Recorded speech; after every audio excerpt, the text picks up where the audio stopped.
Good morning, good afternoon, good evening. That is Jack. I am Conrad, and this is the 45 with our Week 4 preview. We've got a look at Arsenal, Spurs, North London Derby. Should be an interesting match. We've got Everton, Wolves, Burnley, and Liverpool Football Club at Turf Moor. So far this season, again, we missed Week 1, 4-2 against 3-3, so fairly even so far.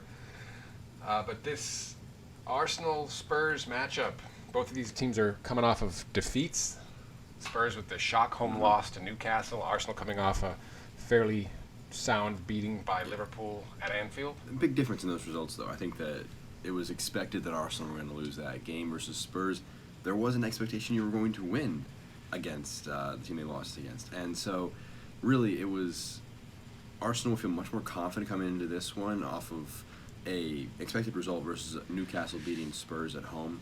That's probably stunned a lot of people. I think it's going to instigate some change in Spurs, which may actually boost them a little bit, which is kind of weird to say that a loss can help you, but that may be where Spurs are sitting right now. Yeah, neither team needs motivation in this matchup. These guys have a long history. Fan bases do not like one another. There's a great piece done by John Sperling at 442 on kind of how the rivalry developed. Yeah. Long and short of us, Sir Henry Norris moved the team from the West End up to Highbury Lane, where he then proceeded to conspire with Chelsea to move Chelsea and Arsenal back into the League One, the top division, and leaving Spurs out back in 1919, among many other things that he did that may or may not have been above board, but they don't like one another at all. That's the moral story. And that's making it a very exciting encounter that's going to happen at the end. Yes.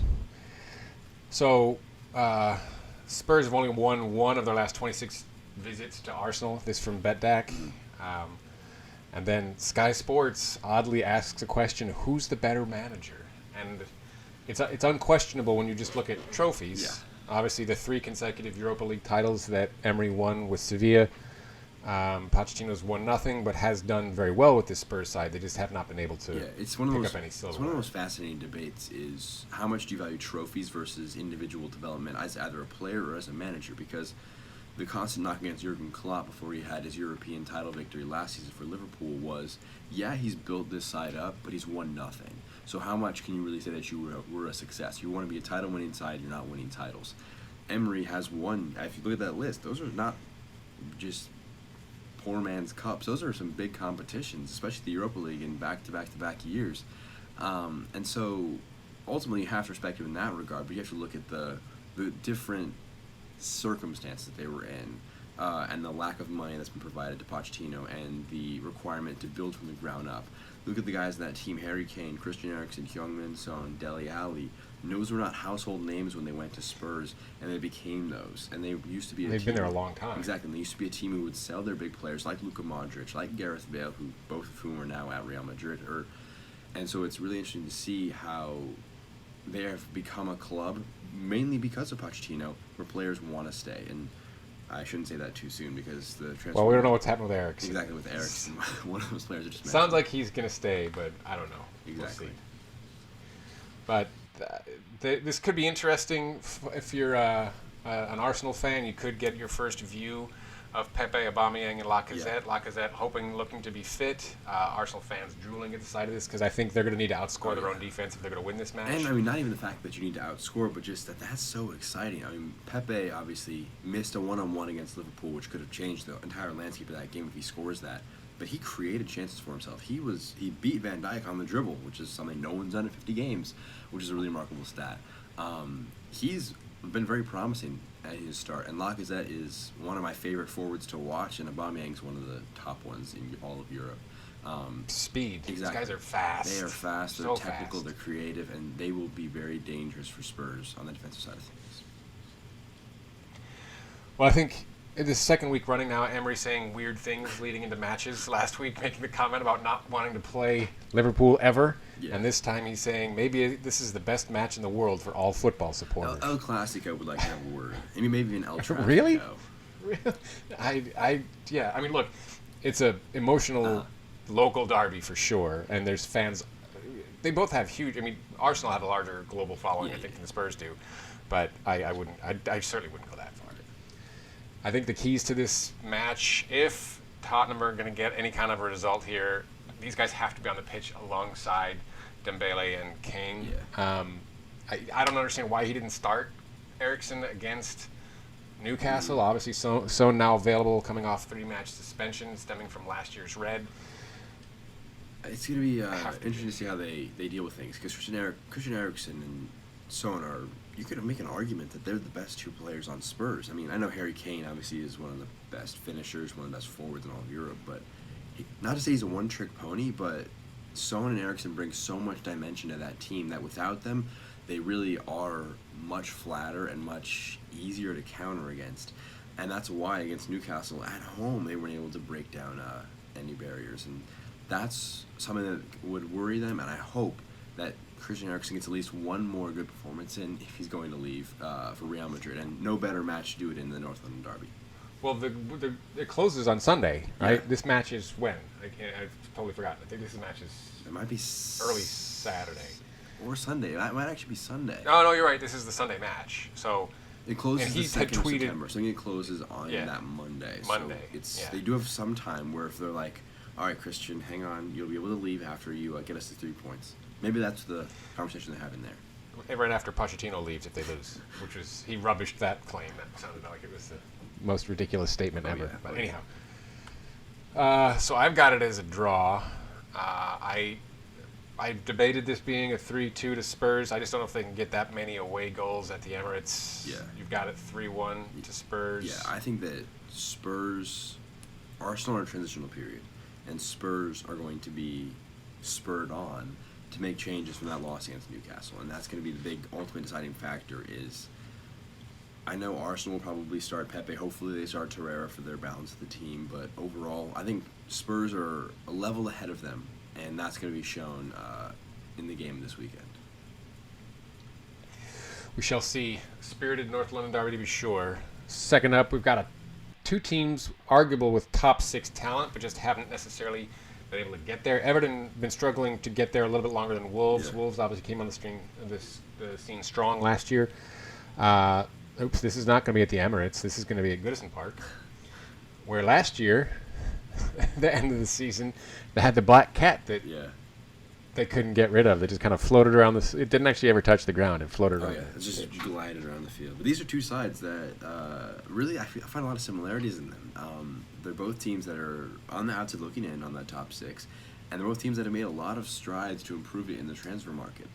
Everton have not shied away from spending in recent years, and neither have Wolves in their first 2 years in the league. And it's really great to see that they're both starting to develop themselves, because it just improves the overall quality of the league when it becomes less of a plateau of 6 top teams, some middling teams, and then some bad teams, and it becomes more so. Still, you have that top 6, but then you have more teams making it more of a top 7, top 8, top 9, top 10 even, which make the league even more competitive and even more fun to watch than it already is. Well, it engages their entirety of your fan base. It exposes these teams to the global reach of the Premier League. Oh, yeah, right? And exactly. Wolves have gotten a pretty good international following. Obviously, they've got a concentration of Portuguese players, which gives them additional reach into the European continent. But it'll be interesting. They're both coming off of midweek matches. Everton had a slightly easier run of things, even though they were behind. They did win their second round match. All the European teams, teams involved in European Cup matches, they enter on the third round, I think, yes. of the Carabao Cup. But Everton get the job traveling to Lancashire. I think they had to go to. I can't recall. Lincoln City, so they had to play. And then Wolves, obviously, home to Torino for the second leg. They won 5-3 on aggregate. We're beating this into the ground, but this is the last 35 days of what Wolves have been through.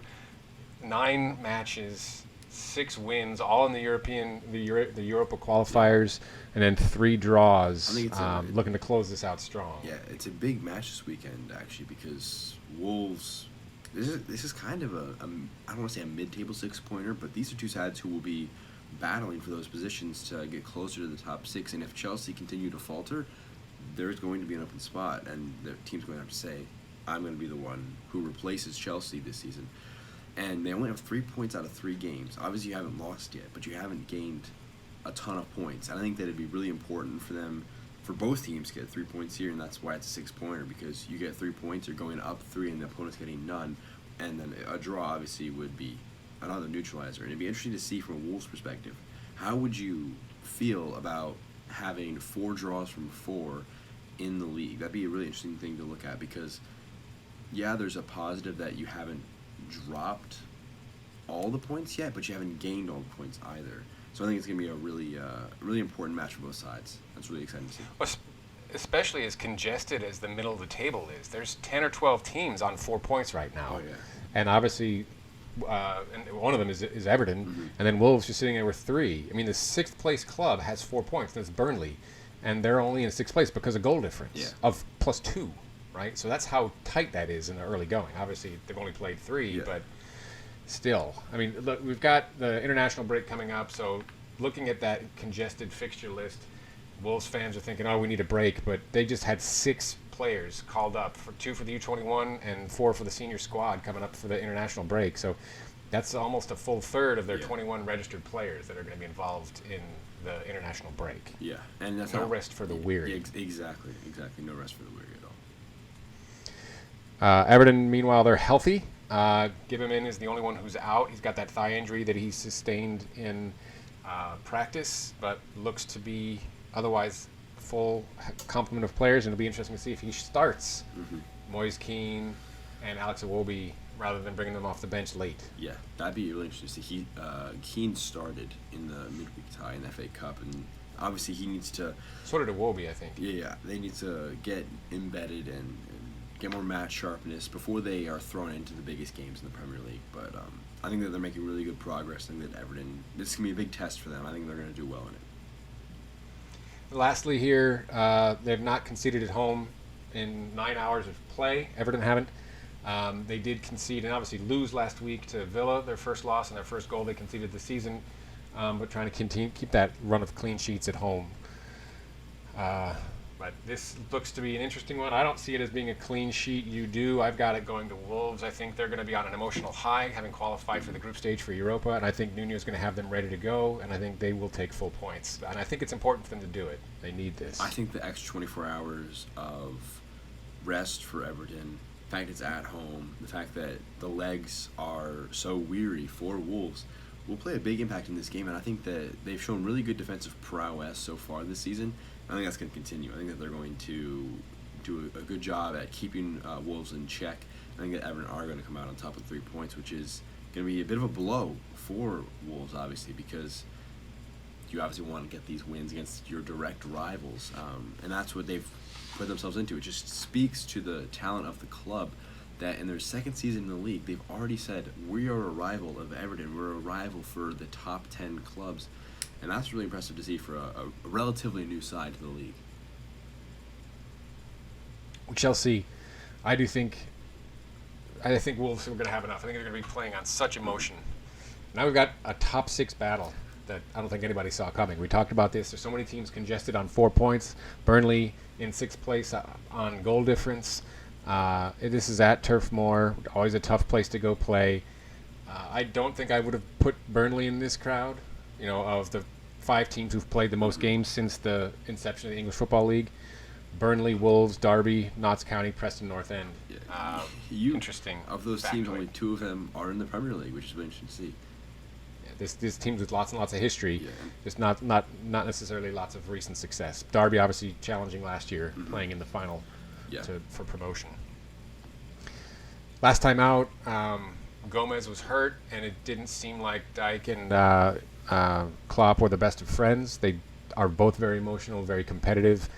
Klopp saying there's nothing there, so don't look for anything. Yeah. Just 2 tough, hard-nosed managers and who want to get the best out of their side. I think hard-nosed is the best way to describe Burnley. Is obviously last year much under their expectations the year before, where they qualified for the qualification stage of the Europa League. They didn't succeed in that area, but they finished 7th and dropped down all the way down to 15th, and then now they're trying to get back up there to that top 6 position. And it'd be interesting to see. We mentioned Everton and we mentioned Wolves as 2 potential challengers for the top 6.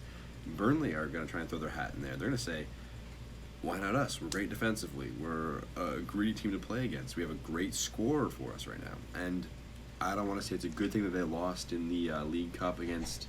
They don't have that to worry about. They don't have that to worry about. So it's one less game, 1, 2, 3 less games that you got to worry about. And ultimately, it can be sides that have nothing really going on except for the Premier League who can challenge the most because you have the least amounts of injury issues or fatigue or anything like that. And versus other clubs who are in Europa League or in continental competitions or in league competitions, they could have a slight edge there, and it's really interesting to see. Yeah, they at home lose to Sunderland, a League One side. Sunderland's fallen now twice since or one additional time since getting relegated from the Premier League. But this is now the 7th straight time that Burnley have lost to lower league competition in cup competitions. That's a crazy and stat. it's not good. I don't know whether he just doesn't care about them because he did field a much changed side. Yeah. Still, Danny Drinkwater was in the side. They had a lot. They still had a lot of good talent playing, and just they came out early, got a 1-0 lead, conceded right before the half, and then Sunderland scored 2 more goals in the second half and took the trip to the third round. So Sunderland fans very, very happy.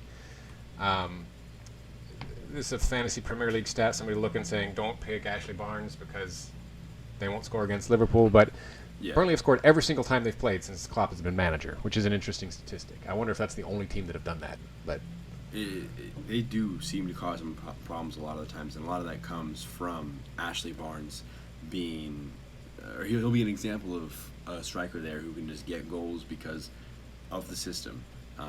And overall, he's just a very good emblem of what Burnley is. And 4 goals for him, a lot like Timu Pukki. He has 5 goals himself, and he's another underrated guy who's going to try and have some success there. One last bit on who Liverpool are going to put in there. Last time they played, he didn't start Firmino, Mane, or Salah. Firmino came on and scored in the second half to rescue points. I don't see that happening this time. Maybe you get a Lovren in the back just to give him some time. Maybe you get a Shaqiri in there, either from the start or in the midfield, not necessarily in the front 3. Yeah. Maybe he comes on in the 60th minute, but I think Klopp's going to field a full side trying to get the points because I think he wants full 12 points from those first 4 matches. Yeah, that's a very good way to think about it, is be ruthless, 12 for 12, and leave happy going into the international break. We both see it that way. I've got a slightly larger margin. You've got Burnley, I guess, playing that hard scrabble style. The way I see it is with Adrian still in goal for the foreseeable future. What I like to see, what I see is it's a 3-1 game, Liverpool leading, 80th minute, some scrappy goals conceded, and then it's just squeaking through the final 10 minutes from Liverpool. It's been the theme of their last couple of games. They've gotten all the points, and I think they're going to continue that trend. And however, if they continue to fly too close to the sun, their wings may eventually burn. And if somebody's going to do it, it's going to be Burnley. They're exactly. That kind of team that just can pull that kind of trap on people. So we'll take a quick look at how the 4 teams that are going to be in the UEFA Champions League, where they ended up, the 4 Premier League teams. And once again, somebody besides Pep wants City to win. Like, they just get these crazy draws. Yeah. In fairness, they did have a couple years ago, they had several years in a row where they were in a group death.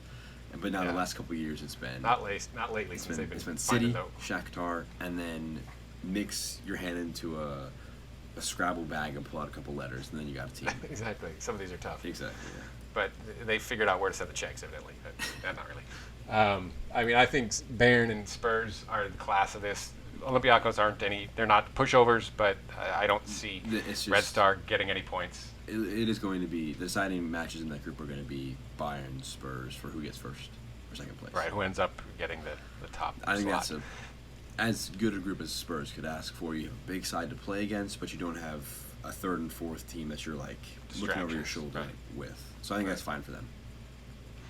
It's City, as we said, they get a draw that's very flattering to them. This is interesting to me because I don't think they're going to have to play a single member of their first choice team in any of these group stage matches. I mean, because Pep's going to want to get as many points as he can, and I think he's going to be able to. I'm not disrespecting these teams. I understand what you're saying, but Atalanta are going to be a good side. Shakhtar going to be an okay side. Zagreb, probably the worst side there. So yes, you're not looking at that and you're saying there's even a team that's remotely close to a second tier in that one. I think it's mostly the interesting thing in that group is going to be Shakhtar Zagreb and Atalanta could all qualify for the next round of the Champions League because it's just so Which open is there, crazy. which is really crazy to see and really positive to see there. And Atalanta, I think this is their premiere. They've never Yeah. been in the Champions League before. Yeah. But obviously Shakhtar's a tough place to go play, but we'll see. And then we've got Liverpool facing Old Foe Napoli. That's who they had last year in their group, along with PSG. There's a huge difference, I- honestly, to go from Yeah, a group with PSG and another side to now you have Red Bull Salzburg and Genk. No, not expecting them, but PSG are a more feared side.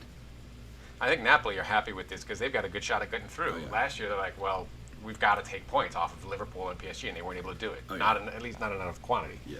And then not stumble against the other two in the Yeah, group. that's the thing. So I think it's clear that Liverpool, Napoli will probably go through from there. We'll do a full preview of this upcoming, but and then I've been calling the group of youth because they're clubs. Yeah. Chelsea being the odd duck here, they're not necessarily known as we've talked about for playing their youth, but they've had to.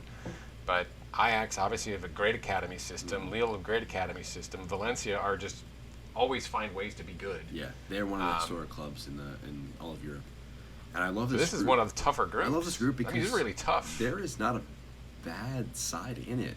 It's four No. teams who I think are pretty close to each other. Chelsea are not the dominant side of old. Ajax have lost several of their key players. Valencia are still a good side in La Liga, and Lille finished second in League One last year. That's a phenomenal group where all of those It matches is. are going to be the most contested. I think that's the group where if you could only watch one out of all of them, maybe the group with Barcelona, Borussia Dortmund, and Inter would be a Inter. close second. Don't forget Slavia Prague. It was Slavia Prague. The video where there was their owners when they got drawn into the group was so funny because they noticed, oh yeah, we're in a group with Inter Milan, Borussia Dortmund, and Barcelona. Yeah, All they're doing is like, well, we'll make a lot of money when Ticket they come to revenue, our side. yeah. But yeah, this is one of the best groups I think, probably because it's just four teams who are very close. They play good, and they play fun soccer. They play fun football. Exactly, yeah. I think this is going to be. This actually, I think, is it's more of a group of death than that Barcelona, Dortmund, Yeah. and The only Inter difference group is are. that all three of those sides in the Barcelona group have aspirations to get into the knockout stages, and that's why one of them will be the odd one out, and that's why it is the Yeah. group of death. Yeah. All right, that's it for us for Week 4 preview. I appreciate it. Please give us a like, a subscription, and always comment. We appreciate it. For Jack, I am Conrad, and this has been The 45. Take care now.